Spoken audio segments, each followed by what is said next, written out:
রাসূল তো এতিমদের সর্দার।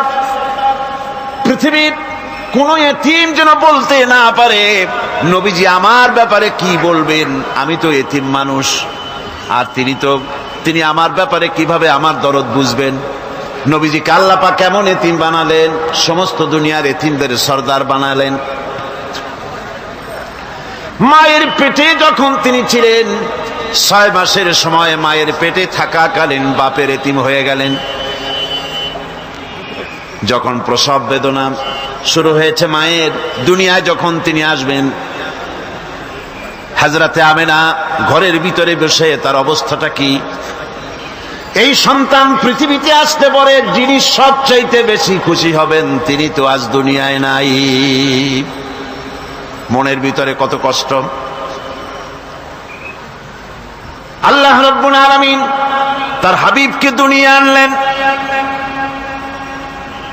রাসূলের দাদা ঘরের সামনে তাঁবুর সামনে দাঁড়ায়া তায়েফ থেকে আগত সাদিয়া গোত্রের লোকদেরকে বলতেছেন, এই ঘরের ভিতরে একটা এতিম বাচ্চা আছে, বেশি টাকা কড়ি দেওয়া যাবে না, যদি দয়া হয় নিয়ে যাও।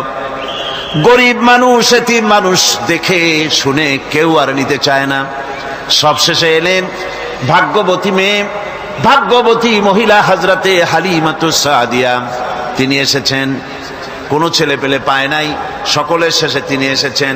আব্দুল মুত্তালিব বলছেন, এই ঘরের মধ্যে একটা এতিম বাচ্চা আছে, দয়া হলে নিয়ে যেতে পারো।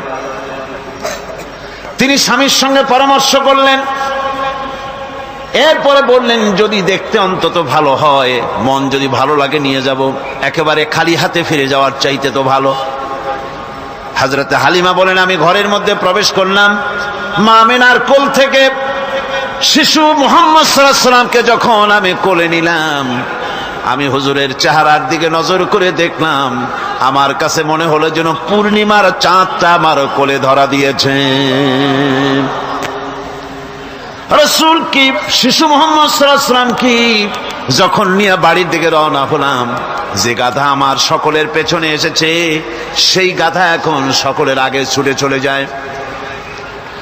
এরপরে